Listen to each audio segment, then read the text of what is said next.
Hello everyone, welcome to वेदीफाइल। तो अब हम बात करते हैं डिहाइड्रेशन ऑफ अल्कोहल की। किसकी? डिहाइड्रेशन ऑफ अल्कोहल की बात करते हैं। फोर्थ केमिकल रिएक्शन की हम बात करने जा रहे हैं। तो देखिए, डिहाइड्रेशन का मतलब क्या होता है। अभी हमने जब अल्कोहल की प्रिपरेशन कर रहे थे तो हमने एल्कीन्स का हाइड्रेशन पढ़ा था। दैट मींस एल्कीन के अंदर H2O मॉलिक्यूल का एडिशन करवा रहे थे। बट यहां मैं बात करता हूं डिहाइड्रेशन की। तो डिहाइड्रेशन का मतलब क्या होगा?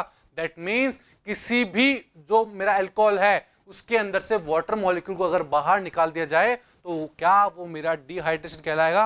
बिल्कुल, वो प्रोसेस मेरी डिहाइड्रेशन कहलाएगी। That means alcohol undergo dehydration to give alkene. अगर हम अल्कोहल में से H2O मॉलिक्यूल को बाहर निकाल देंगे तो हमें क्या मिल जाएगा? एल्कीन का फॉर्मेशन होता हुआ दिख जाएगा। बात क्लियर है? So dehydration require an acidic catalyst to protonate the OH group of alcohol to convert it into the good living group। क्या बोला मैंने? जो हमारा अल्कोहल होता है उसके अंदर एक OH ग्रुप प्रेजेंट होता है। बात क्लियर है? अब उस OH के ऊपर सबसे पहले क्या किया जाता है? एक एसिडिक कैटलिस्ट की प्रेजेंस दी जाती है जिससे उस OH ग्रुप को प्रोटोनेट किया जा सके और उसको एक अच्छा गुड लिविंग ग्रुप बनाया जा सके। अगर उसको गुड लिविंग ग्रुप बना दिया हमने, दैट मींस एक गुड लिविंग ग्रुप बना दिया तो उसको इजीली वहां से बाहर निकाल देंगे और कोरस्पॉन्डिंग H+ को वहां से बाहर निकाल देंगे तो हमें क्या मिल जाएगा?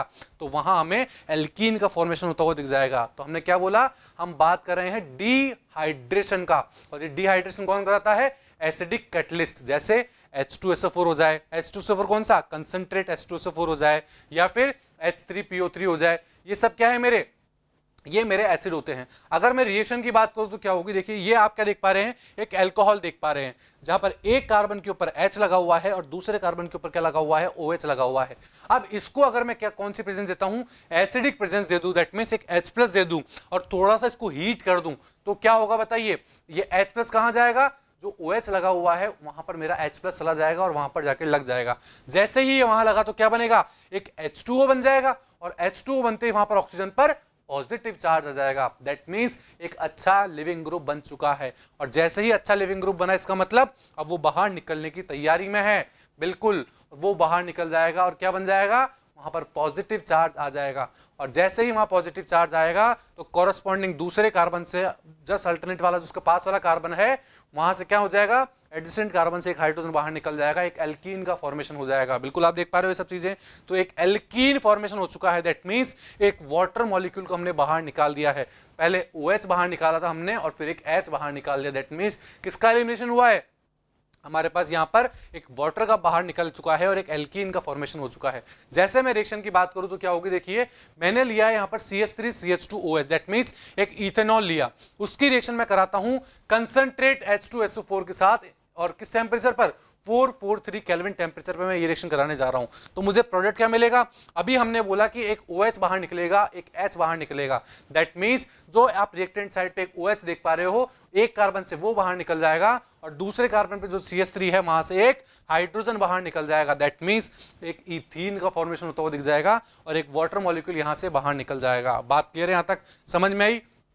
इसी तरह मैं और बात करता हूं आपको। देखिए, सेकंड में बात करता हूं। मान लीजिए मैंने लिया C2H6, वही मतलब CH3CH2OH, वही मैंने लिया। इस बार मैंने प्रेजेंस दी है 85% H3PO3 की। किसकी? 85% मैंने H3PO3 लिया। बात क्लियर है यहां पर? तो मुझे क्या होता दिखेगा बताइए? वही हमने बोला था, कंसंट्रेट H2SO4 लो या फिर H3PO4 लो, वहां पर एलिमिनेशन ही होगा। किसका? वाटर मॉलिक्यूल का वहां से एलिमिनेशन हो जाएगा। दैट मींस डिहाइड्रेशन हो जाएगा। तो मुझे CH2 डबल बॉन्ड CH2 का फॉर्मेशन होता हुआ दिखेगा और एक H2 मॉलिक्यूल वहां से बाहर निकल जाएगा। बात क्लियर है? इसी तरह अब मैं 3 डिग्री अल्कोहल की बात करूं। किसकी? 3 डिग्री अल्कोहल की बात करूं। क्या होता है 3 डिग्री अल्कोहल? जिस कार्बन से OH लगा हुआ है उसी कार्बन से अगर 3 CH3 ग्रुप लगे हुए हों तो वो मेरा 3 डिग्री अल्कोहल होता है। अगर इसमें से हमें डिहाइड्रेशन कराना है तो क्या करना पड़ेगा? हमें वीक एसिड भी चल जाएगा। दैट मींस हम 20% H3PO4 भी ले सकते हैं। क्यों? क्योंकि अगर यहां से जब हम OH निकालेंगे तो हमको एक स्टेबल कार्बोकेटाइन बनता हुआ दिखता है, जो अभी हम जस्ट मैकेनिज्म में करेंगे तो हमें पता लग जाएगा कि हमने 20% H3PO4 क्यों लिया। बात क्लियर है? H3PO3 क्यों लिया? एक ही बात है, हम दोनों यूज कर सकते हैं यहां पर। तो हमने क्या लिया? 20% H3PO3 लिया हमने, ऐसे बोल दें, या फिर 20% H3PO4 लिया, एक ही बात है, दोनों एसिड है हमारे। बात क्लियर है? किस टेम्परेचर पर? इस बार टेम्परेचर 358 केल्विन हो गया, दैट मींस टेम्परेचर भी कम कर दिया है हमने। तो हमें क्या बनता हुआ दिखेगा यहाँ पर? एक H2 मॉलिक्यूल बाहर निकल जाएगा और एक एल्कीन का फॉर्मेशन होता हुआ दिख जाएगा यहाँ पर। बिल्कुल आप देख पा रहे हो, ये एक एल्कीन बन चुकी है। तो आपने क्या देखा यहाँ पर? यहाँ पर डिहाइड्रेशन हो रहा था। किसका? एल्कोहल का डिहाइड्रेशन हो रहा था। दैट मींस एल्कोहल के अंदर से वाटर मॉलिक्यूल बाहर निकल रहे थे। अब कुछ डिहाइड्रेशन पॉइंट के हम क्या है, एक पॉइंट की बात करते हैं, और पॉइंट क्या है? Dehydration of alcohol is in order of 3 degree is greater than 2 degree is greater than 1 degree. क्या बोला मैंने? जो 3 डिग्री एल्कोहल होते हैं मेरे, वो डिहाइड्रेशन बहुत इजीली कर देते हैं। जो 2 डिग्री होते हैं उनकी रेट थोड़ी कम होती है, और जो 1 डिग्री होते हैं उनकी रेट और भी कम होती है। ऐसा क्यों होता है बताइए? Because there is a formation of carbocation. यहां पर एक कार्बोकैटाइन का फॉर्मेशन होता है, और कार्बोकैटाइन के फॉर्मेशन से हम क्या देख सकते हैं? उनकी स्टेबिलिटी देख सकते हैं। हमें पता है 3 डिग्री कार्बोकैटाइन ज्यादा स्टेबल होता है, फिर 2 डिग्री कार्बोकैटाइन, और फिर 1 डिग्री कार्बोकैटाइन। इसीलिए 3 डिग्री अल्कोहल मेरे बहुत ज्यादा डिहाइड्रेशन दे देते हैं, बहुत अच्छे से डिहाइड्रेशन रिएक्शन देते हैं। उसके बाद 2 डिग्री और उसके बाद 1 डिग्री देते हैं। बात क्लियर है? कोई दिक्कत नहीं है यहां तक? अब मैं बात करता हूं मैकेनिज्म की, कि ये मैकेनिज्म कैसे होती होगी, किस तरह H+ आता होगा, कहां अटैच होगा, कैसे बाहर निकलेगा, उन सब चीजों के बारे में बात करते हैं। तो सबसे पहले क्या होता है, देखिए, सबसे पहले जो H2SO4 होता है वो किस में डिसोशिएट होता है? वो डिसोशिएट हो जाता है हमारा H+ और HSO4- में। दैट मींस एसिड है तो वो क्या करेगा? H+ तो देगा ही। तो H2SO4 को हमने दो चीज में डिसोशिएट कर लिया, H+ और HSO4- में। अब मेरी पहली स्टेप आती है क्या? Protonation of alcohol. अब जो मेरा एल्कोहल होगा वहां पर ये जो H+ रिलीज हुआ है अभी, ये जाकर वहां पर रिएक्शन करेगा। तो देखिए आप यहां पर ये इथेनॉल देख पा रहे हैं। इस इथेनॉल की रिएक्शन जब हम H+ के साथ कराएंगे तो क्या होगा? ये H+ उस ऑक्सीजन पर जाके लग जाएगा। किस ऑक्सीजन पे? बिल्कुल आप ये देख पा रहे हैं, देखिए यहां पर वो जो H+ था मेरा OH के ऊपर जाके लग चुका है, और जैसे ही ऑक्सीजन के ऊपर जाके लगा तो क्या वहां पर OH2 फॉर्म हो गया? बिल्कुल, एक प्रोटोनेटेड अल्कोहल फॉर्म हो चुके हैं। और प्रोटोनेटेड अल्कोहल फॉर्म हुए, इसका मतलब क्या हुआ बताइए? इसका मतलब वो एक अच्छा लिविंग ग्रुप बन चुका है। अब क्या इसे बाहर निकालना पड़ेगा? बिल्कुल। नेक्स्ट स्टेप में हम सेकंड स्टेप देखेंगे, फॉर्मेशन ऑफ कार्बोकैटाइन। तो फॉर्मेशन ऑफ कार्बोकैटाइन में क्या होगा? देखिए, जो ये आप अल्कोहल देख पा रहे हैं प्रोटोनेटेड, जिस पे वाटर मॉलिक्यूल लगा हुआ है, वहां से क्या होगा? वो ऑक्सीजन अपने दोनों इलेक्ट्रॉन वहां से बाहर ले जाएगा और क्या बना देगा? एक कार्बोकैटाइन का फॉर्मेशन कर देगा। बिल्कुल आप देख पा रहे हैं CH3 CH2 पॉजिटिव बना दिया है और एक वाटर मॉलिक्यूल वहां से बाहर निकल चुका है। दैट मींस क्या हुआ? एक कार्बोकैटाइन का फॉर्मेशन हो चुका है। अब यहां पर कार्बोकैटाइन का फॉर्मेशन हुआ है, ये स्टेप मेरी स्लो स्टेप होती है, ये स्टेप मेरी रेट डिटरमाइनिंग स्टेप होती है। तो अगर ये मेरी रेट डिटरमाइनिंग स्टेप है तो इसमें क्या फॉर्मेशन हुआ है? इसमें कार्बोकैटाइन फॉर्मेशन हुआ है। अब ये कार्बोकैटाइन जितना ज्यादा स्टेबल होगा उतनी ज्यादा ही ये रिएक्शन मेरी फॉरवर्ड डायरेक्शन में मूव करेगी। बिल्कुल उसी कंडीशन में ये मेरी रिएक्शन फॉरवर्ड डायरेक्शन के अंदर मूव करेगी। बात क्लियर है? समझ में आया? इसलिए हमने बोला था कि 3 डिग्री सबसे ज्यादा स्टेबल है, फिर 2 डिग्री है, फिर 1 डिग्री है। तो क्या हुआ? अब तक कार्बोकैटाइन का फॉर्मेशन कर लिया है। अब थर्ड स्टेप में क्या होगा? Elimination of proton. यहां पर एक प्रोटोन का एलिमिनेशन होगा। प्रोटोन कौन सा? जो उस कार्बोकैटाइन के रेस्पेक्ट में बीटा पोजीशन पे लगा हुआ है। दैट मींस बीटा एलिमिनेशन जिसे हम कहेंगे।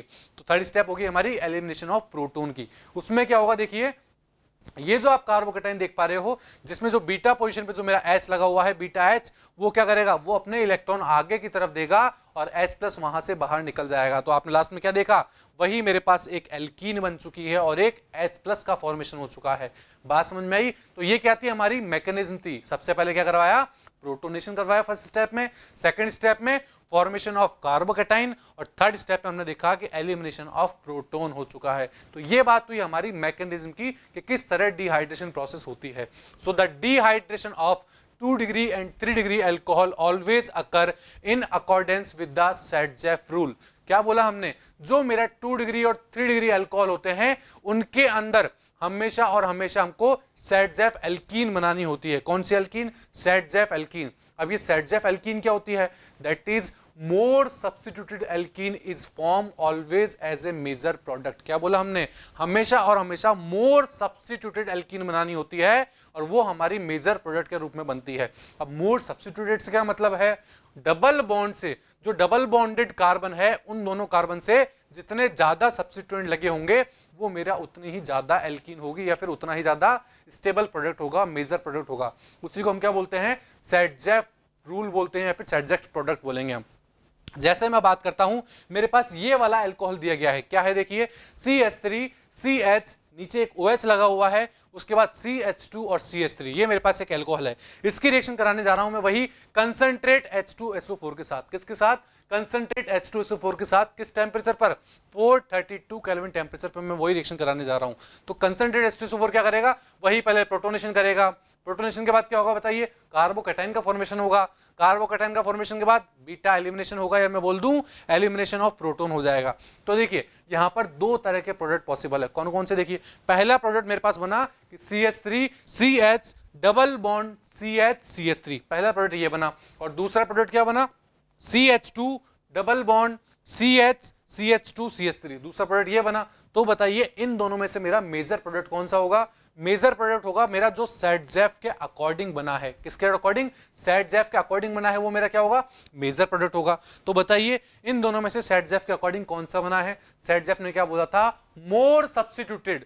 तो आप ऊपर वाले प्रोडक्ट के अंदर क्या देख पा रहे हैं बताइए, जिस कार्बन से डबल बॉन्ड लगे हुए हैं वो कार्बन फर्दर एक मिथाइल ग्रुप से लगे हुए हैं, दैट मींस एक CH3 से लगे हुए हैं। बट नीचे वाले ग्रुप में आप क्या देख पा रहे हैं, देखिए नीचे वाला जो प्रोडक्ट है उसमें आप देख पा रहे हो कि एक तरफ वाले कार्बन पर तो CH2 CH3 लगे हुए हैं, बट दूसरे वाले कार्बन के ऊपर क्या लगा हुआ है, केवल 2 हाइड्रोजन है। दैट मींस वो लेस सब्स्टिट्यूटेड है और ये वाला मोर सब्स्टिट्यूटेड है। तो मेरा ऊपर वाला प्रोडक्ट जो बना है वो क्या होगा, मेजर प्रोडक्ट होगा, बट नीचे वाला प्रोडक्ट जो है वो मेरा माइनर प्रोडक्ट हो जाएगा। बात क्लियर है। तो हमने क्या देखा, अगर जब हम डिहाइड्रेशन ऑफ अल्कोहल करा रहे होते हैं और अगर हमारे पास अल्कोहल 2 डिग्री या 3 डिग्री होता है तो सेटजेफ रूल के हिसाब से सेटजेफ प्रोडक्ट को मेजर प्रोडक्ट माना जाता है। बात क्लियर है, समझ में आया कैसे किया मैंने ये। In the presence of axis of alcohol, अगर वहां पर एल्कोहल की एक्सिस हो, क्या बोला मैंने, अगर वहां पर एल्कोहल की एक्सिस हो तो जो प्रोटोनेटेड एल्कोहल मॉलिक्यूल मेरे पास प्रेजेंट पड़ा है, क्या बोला मैंने, वहां पर जो मेरा प्रोटोनेटेड अल्कोहल जो पड़ा है वो वहां से निकलकर कार्बोकैटायन का फॉर्मेशन करने की जगह, कार्बोकैटायन फॉर्मेशन करने की जगह क्या करता है, वो वहां पर दूसरा अल्कोहल मॉलिक्यूल वहां पर उस कार्बन पर अटैक कर देता है और एक ईथर का फॉर्मेशन कर देता है। जैसे मैं बात करता हूं रिएक्शन की, तो ये देखिए आप, ये देख पा रहे हैं आप, CH3CH2OH, ये मेरे पास क्या है बताइए, मेरे पास एक अल्कोहल है ये। अब मैं इसकी रिएक्शन कराने जा रहा हूं किसके साथ, प्रोटोनेटेड अल्कोहल के साथ। देखिए CH3CH2O और उसके बाद 2 H लगे हुए हैं जिसपे पॉजिटिव चार्ज है। ये मेरा प्रोटोनेटेड अल्कोहल हो गया और ये मेरा क्या हो गया, नॉर्मल इथेनॉल हो गया। तो इस केस में H2O मेरा बाहर निकलकर कार्बोकैटायन का फॉर्मेशन नहीं करता है। इस केस में क्या होता है बताइए, इस केस के अंदर जो मेरा ऑक्सीजन है, क्या बोला मैंने, इस केस के अंदर जो मेरा ऑक्सीजन है, दूसरे अल्कोहल का ऑक्सीजन है, वो आकर यहां पर अटैक कर देगा। और आप देख पा रहे हैं जब वो यहां पर अटैक कर रहा है तो क्या फॉर्मेशन करेगा, वो वहां पर उस H2O मॉलिक्यूल को तो बाहर निकाल दिया है और खुद वहां पर आके लग गया है और उस ऑक्सीजन के ऊपर कौन सा चार्ज आ गया है, पॉजिटिव चार्ज आ गया है। क्यों, क्योंकि वहां पर एक H+ और प्रेजेंट है। अब वहां से क्या होगा, उस जगह से अब एक H+ बाहर निकल जाएगा और डाई इथाइल ईथर का फॉर्मेशन कर देगा। किसका फॉर्मेशन, डाई इथाइल ईथर का फॉर्मेशन कर देगा। इसका मतलब क्या देखा आपने, अगर किसी प्रोटोनेटेड अल्कोहल की रिएक्शन इथेनॉल के साथ करा देते, दैट मींस अलग किसी एक्सिस ऑफ अल्कोहल के साथ करा देते हैं, तो उस अल्कोहल में जो ऑक्सीजन होता है वो उस H2 मॉलिक्यूल को बाहर निकालता है, वहां पर कोई भी कार्बोकैटायन का फॉर्मेशन नहीं होता है। बात क्लियर है, समझ में आया कैसे किया। तो ये था हमारा क्या, डिहाइड्रेशन ऑफ अल्कोहल, जहां पर हमने रिएक्शंस भी कवर करी और मैकेनिज्म भी कवर करी। उसके साथ हमने देखा अगर 2 डिग्री और 3 डिग्री अल्कोहल प्रेजेंट होंगे तो वहां पर सेटजेफ रूल के अकॉर्डिंग हम प्रोडक्ट बनाएंगे, कौन सा मेजर होगा कौन सा माइनर होगा। और एक हमने ये लास्ट में देखा कि ईथर का फॉर्मेशन कब होगा, जब एक्सिस ऑफ अल्कोहल यूज किए गए हो, तो कार्बोकैटायन का फॉर्मेशन ना करा के सीधा दूसरे अल्कोहल मॉलिक्यूल से अटैक करवाकर ईथर का फॉर्मेशन कर देंगे। बात क्लियर है। सो आई होप आपको समझ में आया होगा। Thank you.